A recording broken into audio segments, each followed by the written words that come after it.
Yo, what's up everyone? Mandels here. Welcome to the channel where we do a deep dive into the world of mobile gaming, from hidden gems to the biggest hits and all the newest titles. So let's see if we can find your next mobile addiction. Hit that like button, drop a comment, remember to subscribe, and let's jump right in.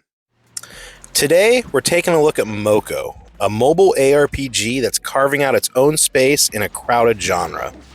Now, right off the bat, if you spent any time in the world of Diablo Immortal, MOCO might look and feel a little familiar, with its top-down angled view and the classic twin-stick action, but that's really where the direct similarities kind of end.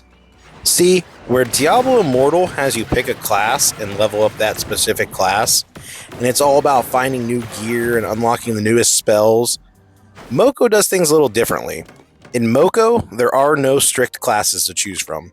Instead, everyone gets access to all the same cool gadgets, passive abilities, and weapons by just playing through the story. What makes your character unique is the way you equip them. The weapons of MOCO are the closest thing it has to a class system. Now, while you can change these up at any given time, each one plays very differently and works best with different loadouts. The other big difference is, instead of constantly grinding for new gear like Diablo Immortal, while you play, you'll collect these things called chaos cores that level up your gear. So while both games have that classic action RPG feel, they are a little different. What's interesting about MOCO right off the bat is its commitment to a no pay-to-win model, which is a refreshing change of pace in the mobile game market. It's cosmetic purchases only. But how does the gameplay stack up across its various modes? Let's take a look. We'll start with the overworld, which truly feels like the sprawling heart of MOCO. This is a large shared space where you'll likely spend the majority of your time in the game, encountering countless other players, exploring vibrant landscapes, and engaging in real-time monster hunts. MOCO keeps things dynamic with a constant stream of events. You might find yourself rescuing adorable Tacticats, escorting the much cooler MOCO sniffers, defending crucial NPCs like the engineers and researchers, or even rebooting the essential Mobots you'll find scattered around the maps. For those seeking a tougher challenge in the overworld, keep an eye out for the overcharged or megacharged bosses. These formidable foes demand teamwork and coordination to defeat, offering a significant amount of rewards for your efforts. And during special times, the Chaos Monsters emerge. While these are not necessarily significantly tougher than standard foes, these unique encounters offer additional challenge with their interesting new abilities, and they do provide the bonus experience for those who dare to face them. These events pop up organically on a time limit of 5 minutes and offer a nice break from your standard monster grinding. The overworld is also where you spend most of your time completing dailies and searching for chaos cores. This is how you level up your gear. While chaos cores make it super simple by doing everything automatically for you, I've got to say, for me personally, I really preferred the way it was done in the beta, where you had to hunt specific monsters to obtain specific monster parts, and then you got to choose which gear you wanted to upgrade, in what order. While I do find the new system more boring, it's not necessarily a killer for the game as a whole. Another part of the overworld that is quite engaging is the project system. As you explore and participate in various activities, you'll discover a comprehensive list of tasks to complete. From defeating specific enemies, participating in events, completing these events grants you valuable experience, fueling your character's progression. Whether you're a completionist aiming for 100% in each world, or a seasoned adventurer eager to move on, the project system offers a rewarding path forward, driven by your active engagement. Moving on from the overworld, MOCO offers a more focused, cooperative experience in the Rifts. Think of these as the game's dungeons, where you team up with 3 other monster hunters to tackle multi-level challenges. These aren't just leisurely strolls, the rifts really ramp up in difficulty, and many have time-sensitive projects that demand effective teamwork and coordination as well. While rewarding, especially when you finally conquer a challenging rift with your team, Expect to face some tough encounters and potentially a few wipes along the way. Having a pre-made team definitely gives you an edge in tackling these timed objectives, and the satisfaction of clearing a rift under a tight deadline makes the effort worthwhile, offering valuable rewards and a sense of accomplishment. For the solo adventurers out there, MOCO also presents the Dojo Challenges. These are single-player battles against various bosses and monsters, but they're less about brute force and more about strategic puzzle solving. Each challenge requires a specific equipment setup and understanding of enemy mechanics to succeed.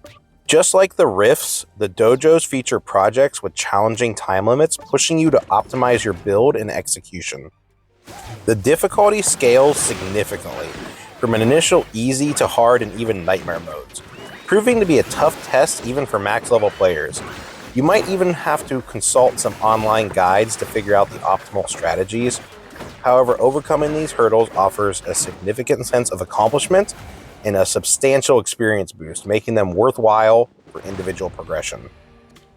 Finally, we arrive at PvP. Now, this is where MOCO currently feels like it has the most room for improvement. The core mechanic revolves around exploring a map, defeating monsters, accumulating points, and then engaging other players to steal their hard-earned score.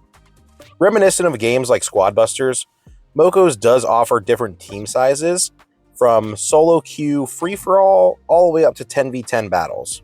And the inclusion of level-capped brackets for newer players is a thoughtful attempt at balancing. However, the fundamental issue lies in the limited variety of game modes. The gather and steal concept, while thematically aligned with monster hunting, can become repetitive. What would significantly elevate the PvP experience would be the introduction of more diverse game modes. Imagine a hot zone mode where you fight for control of specific areas, adding a strategic layer beyond simply hunting and attacking. For the larger 10v10 battles, a more objective-based mode could be incredibly engaging.